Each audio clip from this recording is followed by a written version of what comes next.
Mm-mm. Kaya ba ng kanyan, ng presidente, ng gobernador? O kaya ba ng puwersa? Yung takot yung mga scientists o yung hindi maabot yung pananaw nila ay yung meron talaga na may kagagawan nito. At tayo naman na nampalataya nga ay sinasabi natin na yun yung Diyos. Yung pag-recognize mo na mayroong gumawa talaga mga ito. At siguro po yung tugon natin din dito, hindi lang yung mamangha tayo, kundi yung tugon na makilala natin yung kapangyarihan ng Diyos na ito at mapasalamatan natin siya. At hindi lang yung Father, dapat yung sense of stewardship about doon sa mga nilikha. Ayun, yung stewardship. Yung pangangalaga na ipinagkatiwala sa tao. Di ba po? At yung napakahalaga kung paano natin magiging din tayo taga-panghalaga o pwede rin naman tayo na sa maliit na pamamaraan ay kamanglilikha. Kaya ngayon Maris, ngayong tag-ulan, magtanim ka ng maraming puno. Wala na pong pagtataniman sa amin. Nauna na po yung nanay ko. Magtanim na ba? Opo. So, yun ako, kapag taniman mission ko magtanim ng ng every tag-ulan, mga 13 puno. Naka-12 na ako. So, konti na lang yung mission. At bakit po namin ipinapakilala po ito? Kasi napakahalaga nga po na makilala natin at magkaroon po tayo ng pananalig at palagyan sana makipag-ugnayan tayo sa God the Father. So ito yung ulitin ko po, pinag-usapan natin yung Trinity at ulitin po na hindi po tayo meron na tatlong Diyos. Kung sa isang Diyos nga, nagugulo na tayo, pinipilit pa kung minsan nila na tatlo yung Diyos niya, hindi iisa lang po yung Diyos na nagpakilala sa tatlong persona. Kaya nga po ngayon ay pinapakilala namin yung tatlong persona. Gusto ko lang pong dagdagan, nung nilikha po ng Diyos ang God the Father ang mundo, hindi po hiwalay ang anak at ang banal na Espiritu. Ibig sabihin, present pa din doon. Yun nga lang, nung naglikha, dahil ang gawain ng Ama ay siyang maglilikha, kaya siya lang ang naglikha. Pero, yung presensya ng anak at ng banal na Espiritu ay nahandoon habang naglilikha ang Ama. Ayun. So, napagandang pagnilayan po yun at sana ay sumampalataya tayo. Ganun po yung pangyari. Sumisenyas at medyo babalik po tayo muna. Magpapatugtog muna tayo. Makikinig po tayo ng isang magandang religious song. So, wag po kayong alis at magbabalik po ang programang Mananalig Ka.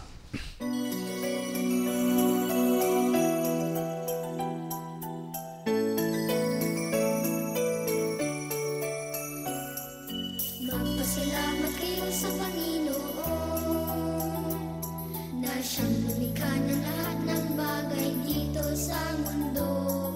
Siya'y gumawa ng buwan at mga bituin upang magbigay ng liwanag sa pagsapit ng dilim. Magpasalamat sa Kanyang mga biyaya at awa. Magpasalamat kayo sa Panginoon dahil sa kagandahan loob niya magpakailanman at pagpalain ng Diyos habang buhay na siyang sa Kanyang hihirang bayan.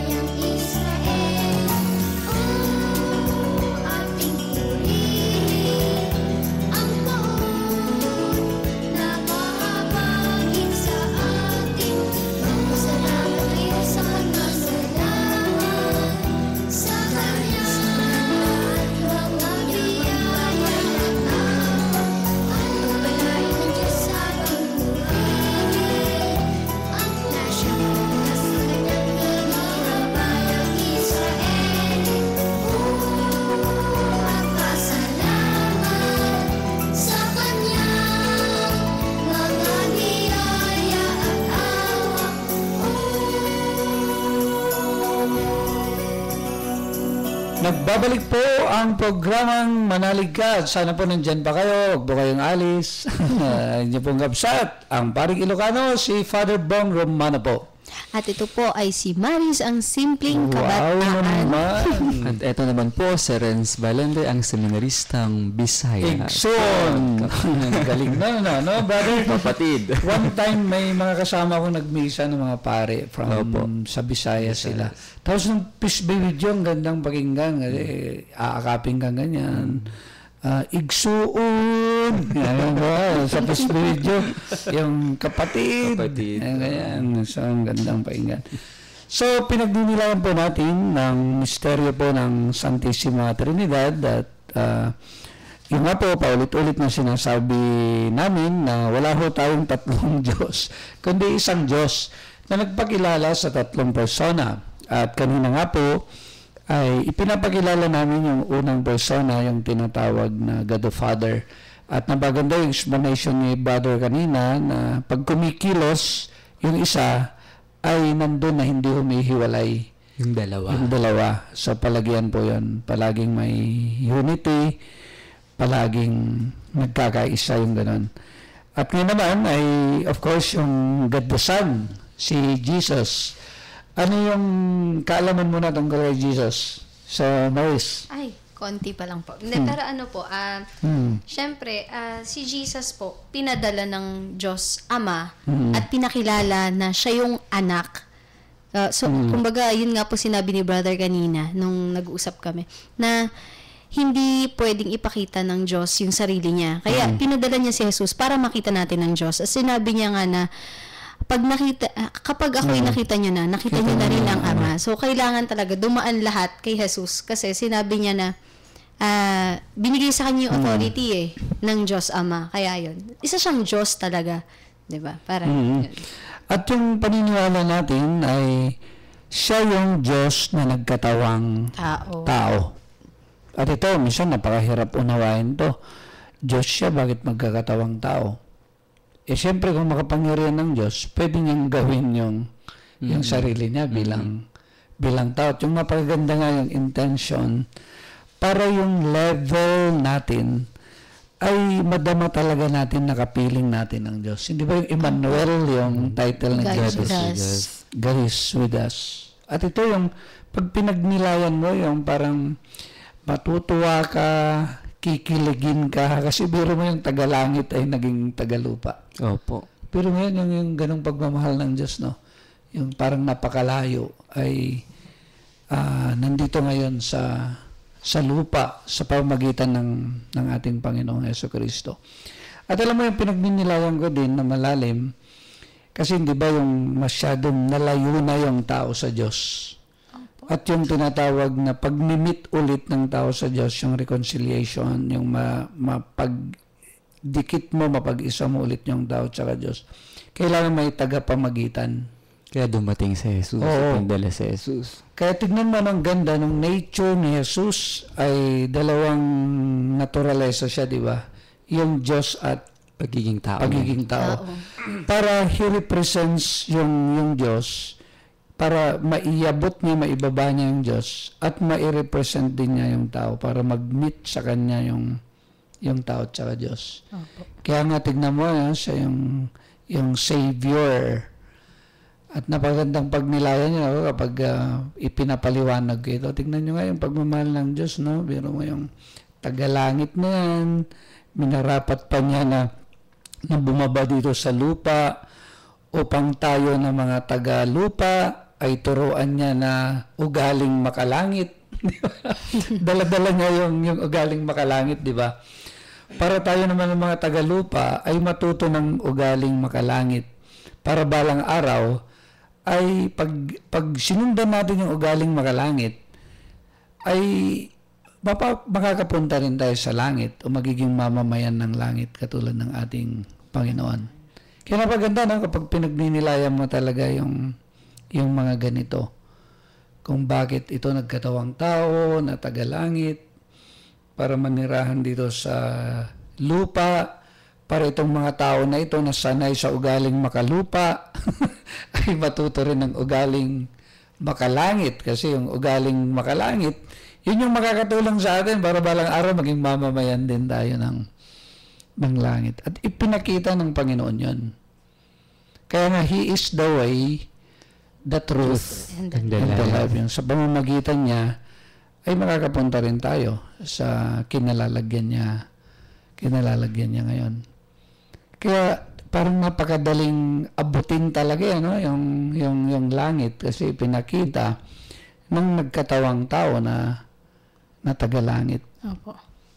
Kaya napakadaling mahalin si Jesus dahil nagkatawang tao siya. At naranasan talaga ng tao yung pagiging Diyos. Yeah, at yun nga dahil itong Diyos na ito, nagkatawang tao, pwedeng yung tao, yung fulfillment niya ngayon sa buhay niya ay si Jesus. Kasi yun naman talaga yung buhay na kasiya-siya, di ba? Yung maunawaan mo na itong si Jesus na ito yung fulfillment ng buhay mo. Kasi nga galing siya sa langit eh. Kasi kung dito mo sa lupa hahanapin yung fulfillment mo, yung kaligayahan mo. Limited. Yung pag sa lupa yung kaligayahan hahanap. Totoo po yun. Kaya nga si Pope Benedict, isa sa World Youth Day noon, sabi niya, pag naghanap kayo ng kaligayahan, sabi niya, ay mahanapan nyo yung totoong kaligayahan. Kasi kung minsan yung mga kabataan nga daw naghanap ng kaligayahan sa mundo. Pero hindi nyo mahahanapan yan, sabi niya.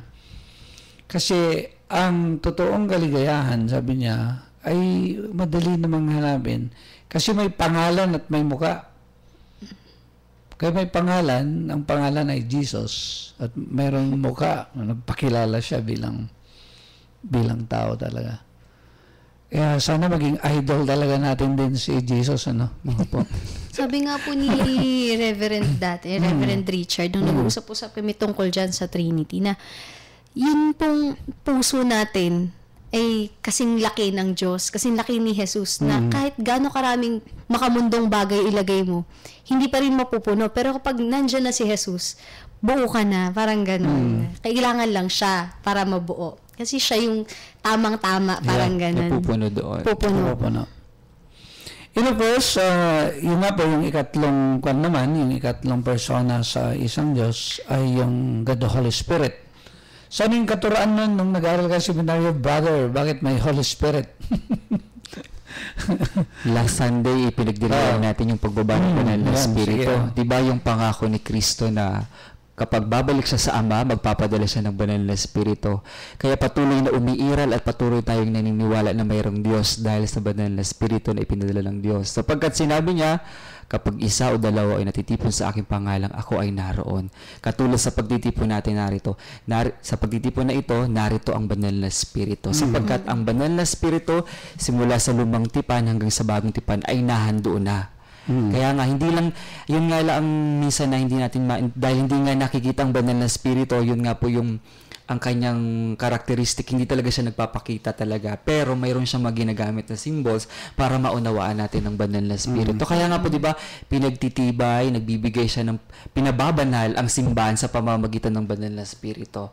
Kaya ang ating simbahan, ang tao na tayo mismo, ginagabayan sa pamamagitan ng banal na Espiritu.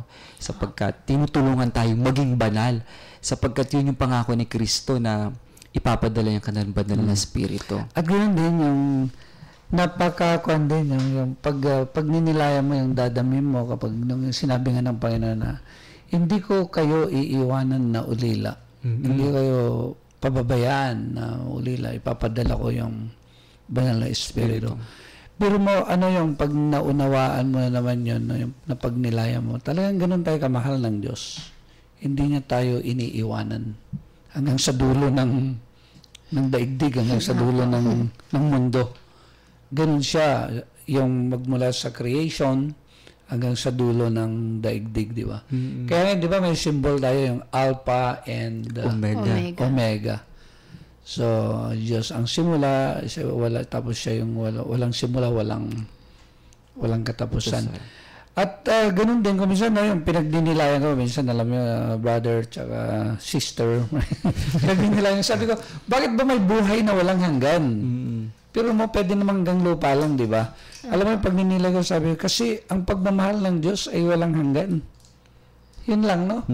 Totoo po yun. Kaya tignan mo, kaya pati tayo, gusto niyang bigyan ng buhay na walang hanggan. Kasi ang pagmamahal niya ay walang hanggan. At dito tayo ngayon pumapasok. Kasi nga, di ba, yung sinasabi pa na, yung the Holy Spirit ay bunga ng maigting na mahigpit, maalab na pagmamahalan ng God the Father at God the Son. And the Holy Kaya Spirit. yung tindi ng pagmamahalan nila ay hindi makontain na yan, may Holy Spirit. Yung bunga nun Holy Spirit. ay Holy Spirit. Kaya napagandang pagnilayan natin sa bahagi nito, yung unity ng Holy Spirit, yung nga po, yung maunawaan sana natin na kahit sa pagkakaiba nila sa tatlong persona, ay mayroong pagkakaisa. At ito nga, yung kaya nga sinasabi namin na iisang Diyos na napaka-misteryoso kung paano nangyari ito. At hindi talaga natin maipaliwanag. At sana nga pagdating ng panahon na makapunta tayo sa langit, maunawaan natin yung realidad na ito. Kasi nandun na eh. Nandun na eh, no? Papakita na sa atin. Pero sa ngayon ay tinatawag natin na mystery.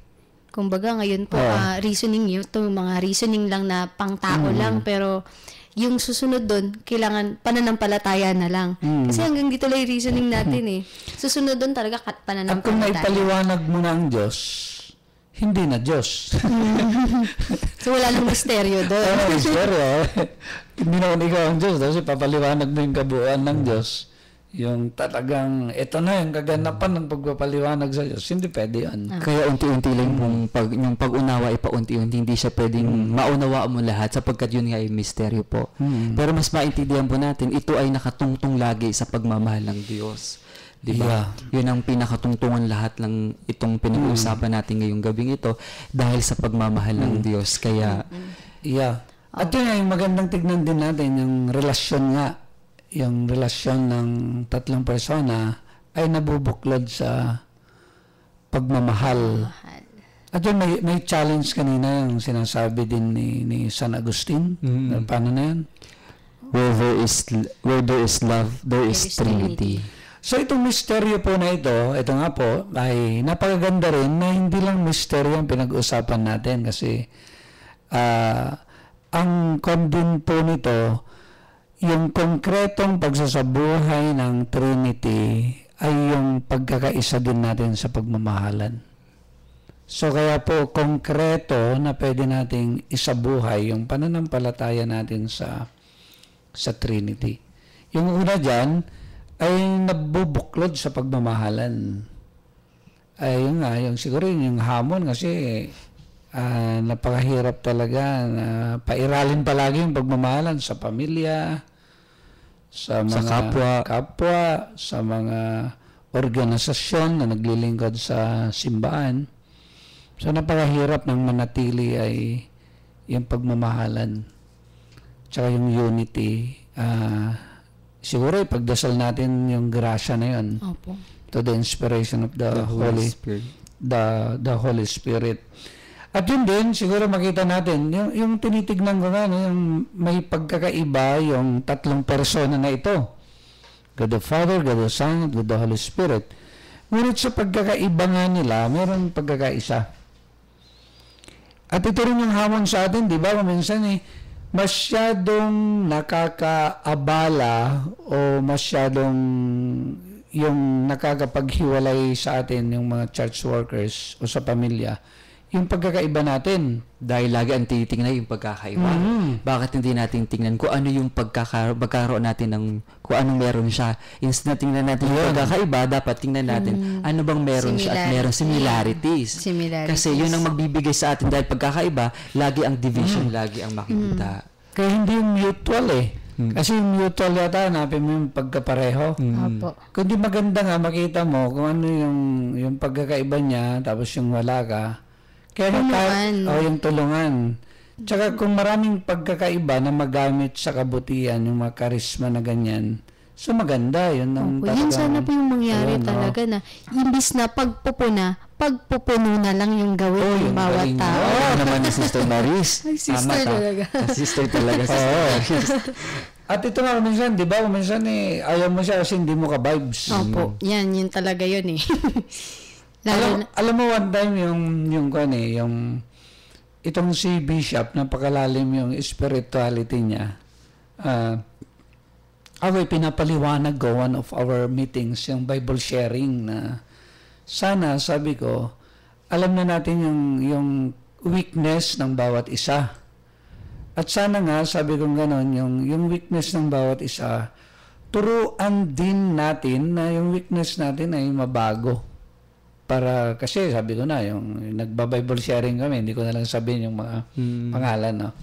Halimbawa siya, sabi ko gano'n, yung weakness mo na yan ay matagal na. Sana magkaroon din para mabago. At ikaw din, sana yung weakness mo na yan ay mabago kasi hindi kayo magkakaintindihan pag hindi binabago. Pero si Bishop, sabi niya, kahit hindi kayo magbago, sabi niya, yung sana matutunan natin na mahalin yung pagkakaiba ng bawat isa. Totoo po yun.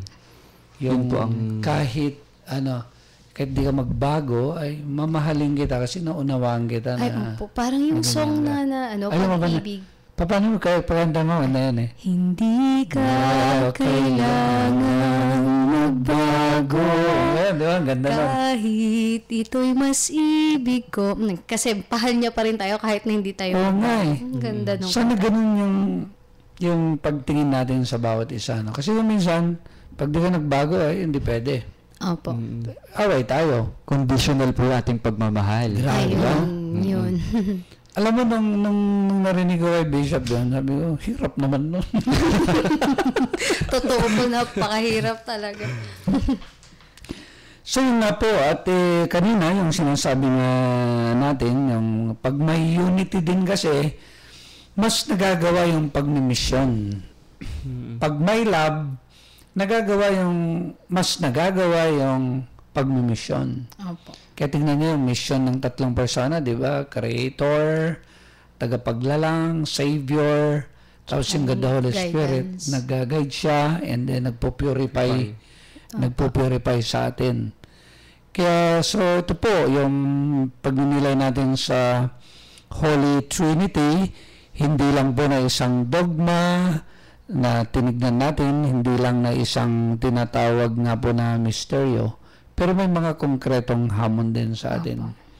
Nang kabuuan pala nito ay yung hamonin tayo na maisabuhay natin yung pagmamahal at pagkakaisa. So, yun. At wag muna po kayong aalis, manatili po kayong nakikinig. At magbabalik po ang programang Mananalig Ka.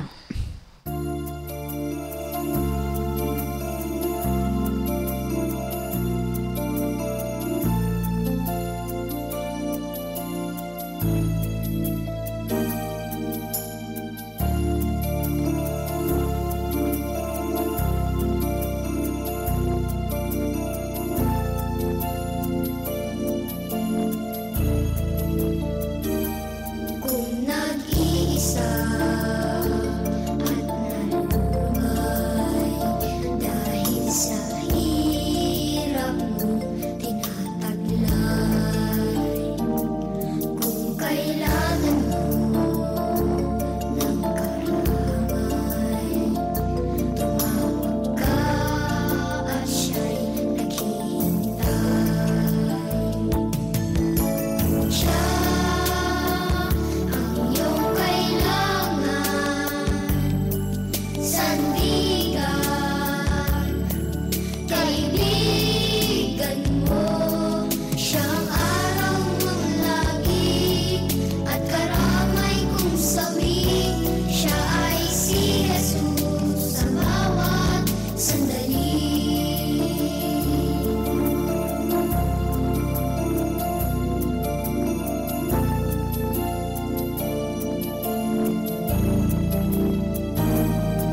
kapatid, nagbabalik po ang programang Manalig Ka at ito pa rin po ang inyong kabsat, ang simpleng kabataan.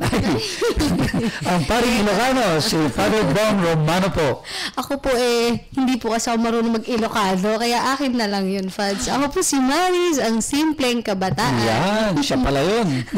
Ako naman po, si Renz Valente, ang seminaristang Bisaya. So, yun po. Maraming salamat. Sana nga po ay nariyan pa kayo.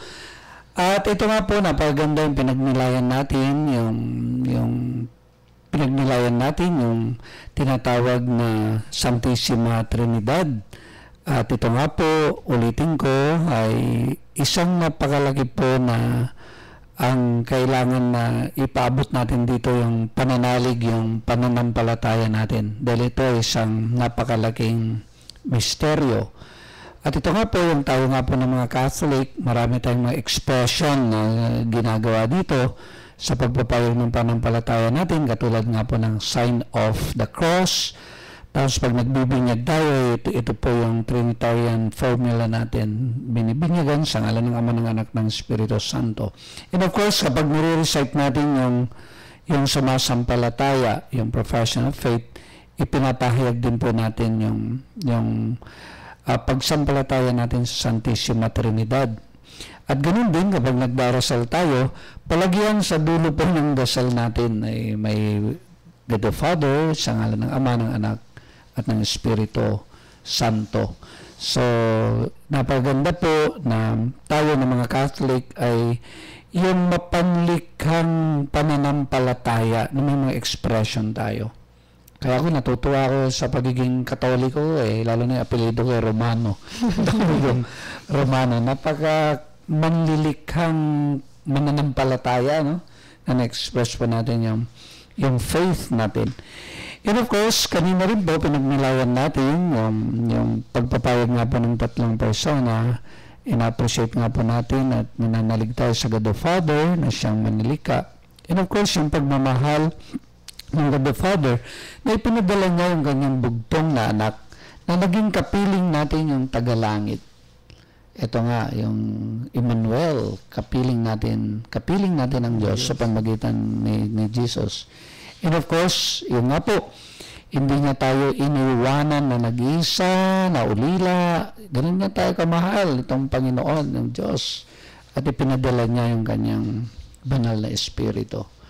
At yan po, makikita natin na sa tinatawag nga po na pagpapahayag ng God the Father, God the Son, God the Holy Spirit, talagang maunawaan mo kung gaano tayo kamahal ng Diyos. Kaya ngayon naman, ano yung tugon natin sa God the Father, God the Son, God the Holy Spirit? Yung una nga po ito, sana maging buklod-buklod tayo sa pag-ibig.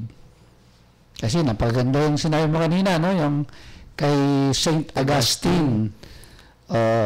Where there is love, there is Trinity. Yan. So, napaganda po. At sana nga po, turuan po ninyo yung mga bata na gumawa ng tanda ng krus. So, yung mga ganun, at sabihin yung God the Father, God the Son, at God the Holy Spirit. So, maraming salamat po sa pakikinig ninyo sa makahulugan na pagninilay natin ngayong linggo na ito. At ngayon naman, dumako tayo sa paborito ni Maris, yung pagbati. Ako na ngayon yung may paborito. Ayan, binabati ko po ang mga kasamahan kong youth volunteers dito sa ating parokya, dito sa katedral, ang mga kabataan at ang mga dating kabataan ng Barangay Porais, at sa aking mga kapatid na magdiriwang ng kanilang kaarawan. Ay belated po dun sa kapatid ko na isa, Zena Cabanayan, June 14. Tapos naman po yung ate ko naman po, June 17. So, ayun. Wow! Happy birthday! Happy birthday talaga. Next, brother. Ako naman, gusto ko lang pong batiin yung mga taga Mary Help of Christians Parish sa Malasin. Kung kayo man po yung nakikinig, magandang gabi po sa inyo. Si Ate Guy, nakikinig palagi sa office. Ate Guy. Ayan. At ako naman po, binabati ko po yung dalawang diakono. Katatapos lang ang kanilang retreat, isang linggo. dahil naghahanda na sila sa kanilang ordinasyon, si Reverend Richard and Reverend Mitch.